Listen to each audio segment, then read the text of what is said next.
Considérons les exemples suivants. Jésus ayant connu en son esprit, Marc 2,8. Jésus soupirant en son esprit, Marc 8,12. Mon esprit se réjouit en Dieu, Luc 1,47. Jésus tressaillit de joie en son esprit, Luc 10,21.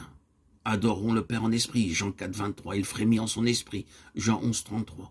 Il fut troublé en son esprit, Jean 13,21. Paul fut étreint par l'esprit, Actes 18,5. Que je sers en mon esprit, Romains 1,9. Que nous servions Dieu en nouveauté d'esprit, Romains 7,6. L'esprit de l'homme qui est en lui, 1 Corinthiens 2,11. Absent de corps, mais présent d'esprit, 1 Corinthiens 5,3. Afin que l'esprit soit sauvé au jour du Seigneur Jésus, 1 Corinthiens 5,5. Mon esprit est en prière, mais mon intelligence reste inactive, 1 Corinthiens 14,14. Je prierai avec mon esprit, 1 Corinthiens 14,15. Les esprits des prophètes sont soumis aux prophètes, 1 Corinthiens 14,32. Les esprits des justes parvenus à la perfection, Hébreux 12,23. Certains prétendent que l'esprit ou pneuma est simplement la vie de l'âme et du corps, le facteur animateur. Nous savons que quelquefois les mots souffle, vent viennent de la même racine originale que esprit. Mais il en est de même pour le mot âme. Ils sont employés en ce cas à cause du pouvoir et de l'action invisible qu'ils représentent. Personne ne pensera substituer par vent ou souffle l'usage qui est fait du mot esprit dans les exemples et les versets cités. Ce serait insensé, absurde. Il n'est pas en notre pouvoir d'expliquer la relation qui existe entre l'âme et le corps. La Bible fait des déclarations très définitives à ce sujet, mais ne l'explique jamais.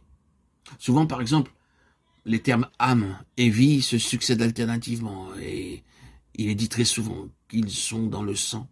L'âme de la chair est dans le sang. Son sang et sa vie en elle, Lévitique 17, 11 et 14. La science ne nous a pas aidés à comprendre cela, mais le fait est naturellement irréfutable. Une chose est établie, c'est que tandis que les propriétés et les qualités sont dans le sang, elles cessent d'y être après un certain temps, bien que le sang soit encore resté. Mais lorsque nous touchons la question de l'âme et de l'esprit, nous trouvons non seulement deux mots entièrement différents qui sont employés, mais il est reconnu qu'ils peuvent être séparés sans que l'un ou l'autre périsse, et que chacun d'eux a sa propre responsabilité, ses propres facultés et sa destinée particulière.